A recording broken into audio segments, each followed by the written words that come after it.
ketyapmiz va Dilshod aka biroz avval 17 yoshlilarimiz o'z uchrashuvlarini o'tkazishda play-off qarorlar chiqarilmoqda va qarorlar faqatgina qarorligicha qolayotgani yo'q. Muhimi ularning ijrosi va mana shu ijroni amalda biz isbotini kuzatib bormoqdamiz. Safardagi o'yin 2-0 hisobida g'alaba qozonayotgandik. 2-2 bo'lib qoldi. Keyin Kafa Cupda biz 1-0 hisobida muvaffaqiyatga erishdik. Mana bu tarkib nuqtai nazaridan bo'lsin, natijalar nuqtai nazaridan bo'lsin, bu yog'iga endi biz favoritga aylanib boryapmiz. Hozir mana bu yerda ehtiyot bo'lish kerak. Abduvohid Ne'matov atayin to'pga tegingani yo'q va ko'rdiki, to'p ham tezligini namoyish etishga harakat qilgan.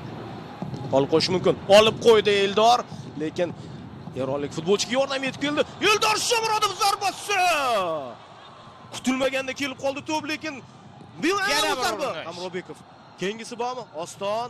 Mana endi o'yin ochilishni boshladi. Oston zarba. Hakam darroq vaqtliroq o'tib tursa bo'lar ekan. Ammo tan olish kerak, eronliklar darvozaboni Alirzo Beravand ham ancha mahoratli. Eldor Shomurodov o'ngga olmoqda. Bu yerda hujum davom etadi. Zarba.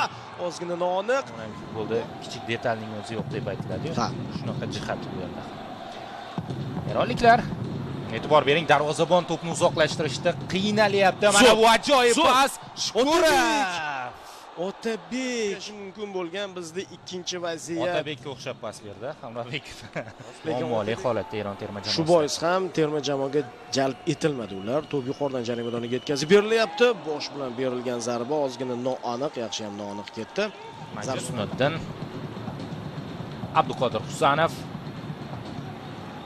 to'g'ri hujum chizig'iga uzatma. Eldor Shomurodov darvozabon oldiga chiqib ketgan.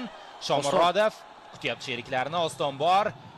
Oston menimcha sezmadi, ortdan sheriklari kelayotganda.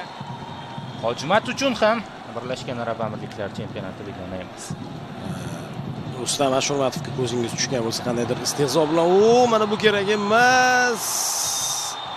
Va Abduqodir Husanov hakamning qarorini ko'rsat, hakamning qarori qizil kartochka. Kuchliroq tarzda yetkazish kerak edi. Hamda eronlik futbolchi to'pga birinchi bo'lib ulgurdi. Yo'llardan tushib qoldi. Mana shu yerda sal sustroq, sekinroq pas berib qo'ydi-da. 2-2 hisobdagi durangda u gol urishga muvaffaq bo'lgandi. Hisobni ochgandi Hojimat Erkinov. Abbosbek Fayzullayev va Hojimat Erkinovlar gol urishgan. Hozir uzun pas amalga oshirib berilyapti. Ne'matov yo'nalishni yopib bordi.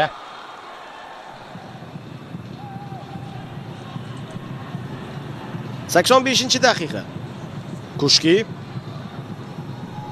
Iskandarovdan o'tdi. Kushki ichkariga kirib boryapti. To'xtatish kerak. Shu yerda to'xtatish kerak va qaytarib yubordik.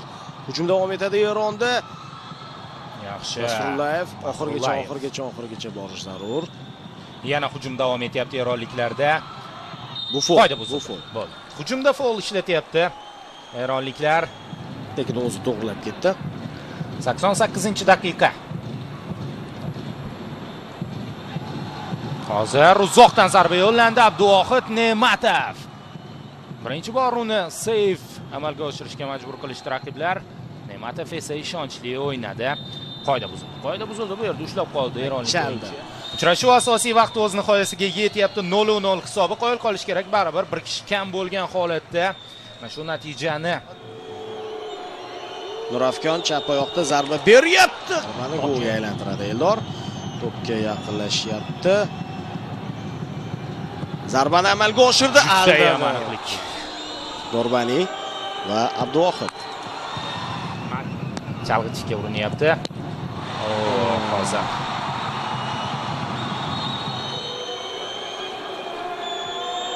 Muhaybib qaytardi. Abduvohid gol kerak. O'zi ham yaxshi biladi gol kerakligini. Bu safar ham Abduvohid qanday shu yerda ham yutib olish muhim. Demak, zarba yo'llandi. Ashurmatov, Beravand. Zarbasi aniq. Melat Muhammadiy, Abduvohid Ne'matov. Melat zarbani amalga oshiradi. Ne'matov qaytardi. Chiqdi. Ammo eronlik futbolchi emas, Akmal Mazgavoy. Shuning uchun ham Abduvohid bir hazillashib oldi. Ular do'stlar, ular jamoadoshlar sobiq va endi Akmal Mazgavoy hal qiladigan palla so'nggi zarba bo'lishi mumkin. Urinishni amalga oshiryapti. Zarba gol! Bo'ldi. G'alaba. Yutdik. Eron terma jamoasini yana mag'lub etyapmiz. Ketma-ket ikkinchi bahsda penaltilar seriyasida, lekin biz bu o'yinning ancha keldik va mana bu g'alabani qo'lga kirityapmiz. Qadrli do'stlar, Eron 11 kishi bo'lib o'ynadi o'yinning boshidan oxiriga qadar, lekin darvozamizni ishg'ol eta olgani yo'q. Bu juda ham muhim narsa, juda ham muhim faktor. Chunki Eron darajasidagi jamoalar odatda bunaqa holatlarni qo'ldan chiqarib yuborishmaydi.